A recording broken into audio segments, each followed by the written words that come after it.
They are everywhere, at least that's how the story goes. Hidden behind human faces, fluent in our politics, fluent in our fears. Patient, calculating, reptilian. The reptilian control theory is one of the most resilient ideas on the modern paranormal map. It crosses borders and languages. It morphs from sci-fi to secret history to video essays that rack up millions of views. Tonight, we're not asking you to believe it or to dismiss it. We're asking a sharper question. How did this story take shape? Why did it go viral? And what does it reveal about power, ours and anyone else's? Let's wind the clock back, not to the internet boom of the 1990s, but to Los Angeles, 1934. The LA Times published a strange feature about an engineer searching for a maze of tunnels beneath the city, allegedly built by a race called the Lizard People. It was inspired by stories that mixed local lore with echoes of Hopi traditions. But notice something crucial. These were not shape-shifting aliens in suits. They were a legendary subterranean culture, part myth, part newspaper spectacle. Still, the headline stuck. Lizard People's Catacomb City Hunted. The idea of intelligent lizard-associated beings living beneath us had entered American pop culture long before we spoke the language of viral content. Fast forward to the late 20th century. One name towers over the reptilian narrative: David Icke. In 1999, his book The Biggest Secret crystallized a sprawling picture. Tall, shape-shifting reptilian beings tied to elite bloodlines, covertly managing global events from the shadows. In Icke's hands, reptilians weren't just a metaphor. They were an organizing principle connecting royal families, banking dynasties, and occult myth. You can disagree with every page of it, but historically, his influence is not in dispute. The modern, globalized version of the reptilian theory is Icke's export. But another thread, equally influential, came not from publishing, but from UFO subculture and the high desert of New Mexico. In the late 1970s and early 1980s, Paul Bennewitz, an Albuquerque businessman, became convinced he was intercepting alien communications near Kirtland Air Force Base. The story snowballed into claims of a secret underground base at Dulce, where aliens and humans supposedly worked and fought beneath Archuleta Mesa. Dulce didn't start as a reptilian narrative, but over time, as rumors layered onto rumors, the cast expanded to include greys, human collaborators, and yes, reptilian entities. The Dulce Base legend became a full mythos with alleged firefights, genetic labs, and treaties. Researchers tracing the origin generally point back to Bennewitz and the way his claims propagated through UFO circles. From there, the 1990s and early 2000s brought a feedback loop.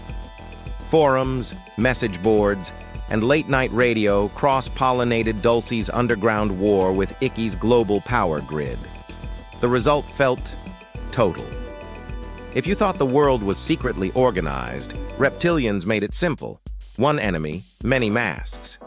But here's where we need discipline. When you strip the story to its evidentiary backbone, what's solid and what's smoke? Let's separate three layers. Layer 1, folklore and symbol. Serpents and lizard-like beings appear across world mythologies. They can symbolize chaos, wisdom, fertility, or danger. That ubiquity doesn't prove literal reptilians, but it does show how ready the human mind is to project power onto the reptile form. It's archetypal, cold-blooded, ancient, alien to mammalian warmth. The symbol carries cognitive weight. Notice how easily the image fits our fear of unfeeling elites. Layer 2, named figures and specific claims. Icke's modern synthesis is a matter of record. His books and lectures popularized shape-shifting reptilians leading world affairs. This is fact about a claim, not evidence the claim is true. And Dulce? We can trace the legend's early nodes, Bennewitz's reports, subsequent retellings, and later conferences in the town that embraced its myth. Again, this is documented history of a narrative, not proof of reptiles in the basement. Layer 3. Government disclosures. In the 2010s and 2020s, the U.S. military changed the conversation by confirming the authenticity of certain UAP videos and declassifying 3 Navy clips in 2020. Officials emphasized that unidentified doesn't mean alien, but they acknowledged a real aviation safety problem and a pattern of objects behaving in ways pilots could not explain.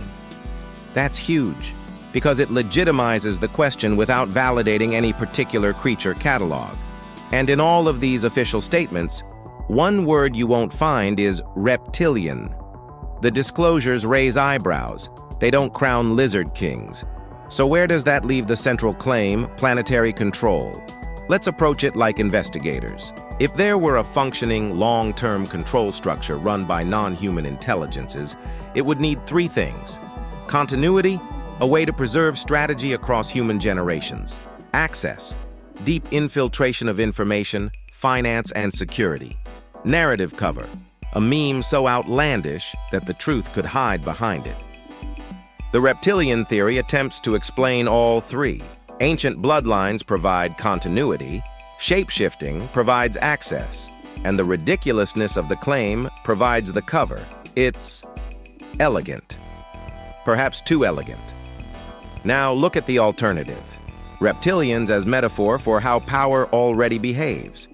Cold-blooded, unemotional, optimized for self-preservation, speaking in smiles while moving capital and armies. It resonates because it maps onto what people feel when institutions become impersonal. In that sense, the theory works, even if it's not literally true. It translates complex systems into a single predatory face. But the story didn't spread on metaphor alone.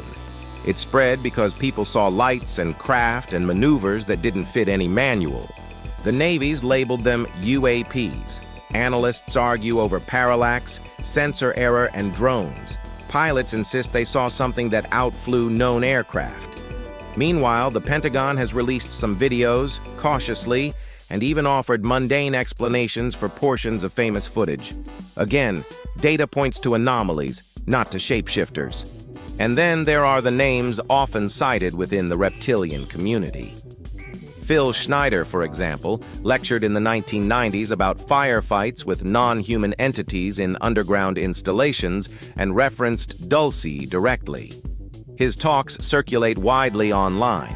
Whether you consider him a whistleblower or a storyteller, it's fair to say his claims contribute to the connective tissue that keeps reptilian narratives alive, especially when clipped out of their full context.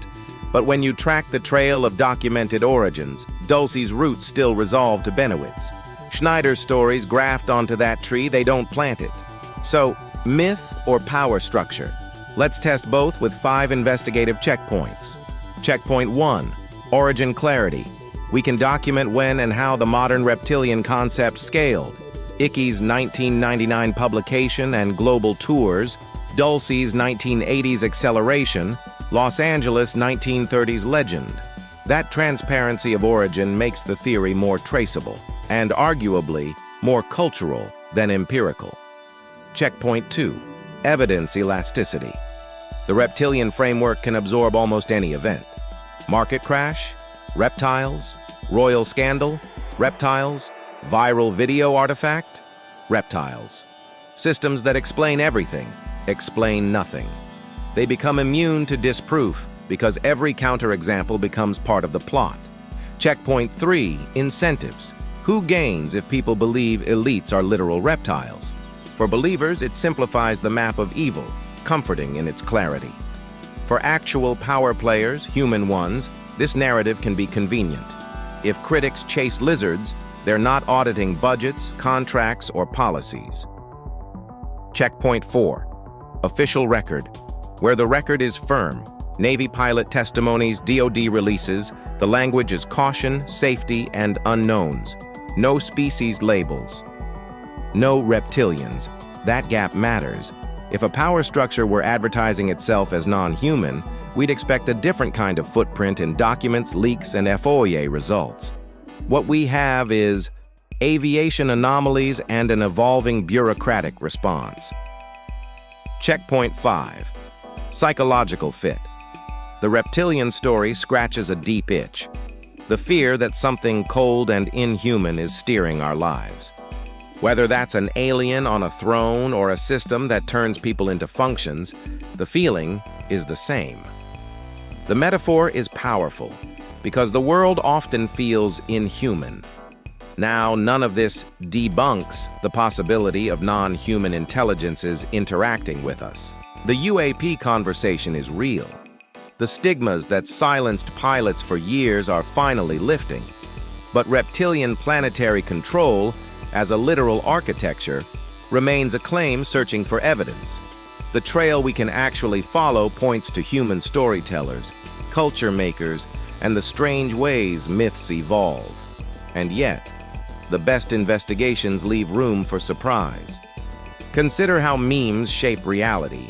If enough people believe that hidden hands, reptilian or otherwise, are manipulating events, they start searching for patterns.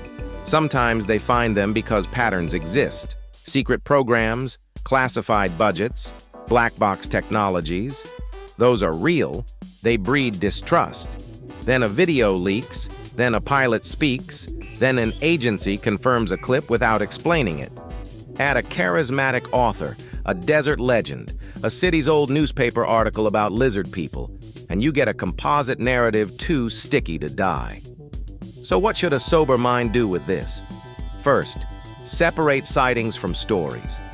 If a pilot reports an object moving against known flight physics, that's an aviation and physics question, not a crown for a lizard monarch.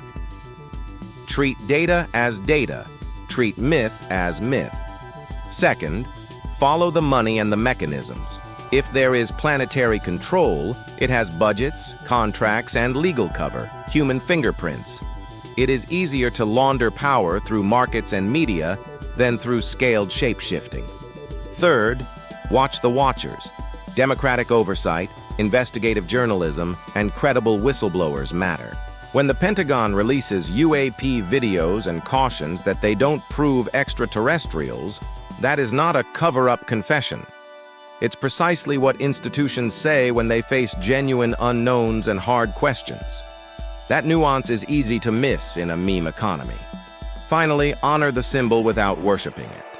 If reptilian is a mask we put on power when it feels alien to us, the right response isn't panic, it's clarity. Ask better questions, demand better records, keep myth in one hand and measurement in the other.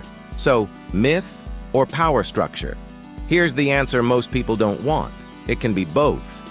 As myth, it tells the truth about how power feels, cold, scaled, and ancient. As a literal structure, it remains unproven, sustained by stories whose origins we can map and by anomalies that deserve investigation but refuse to identify themselves. If non-human intelligences exist and the universe is big enough to humble anyone, then the first contact we might need isn't cat with them.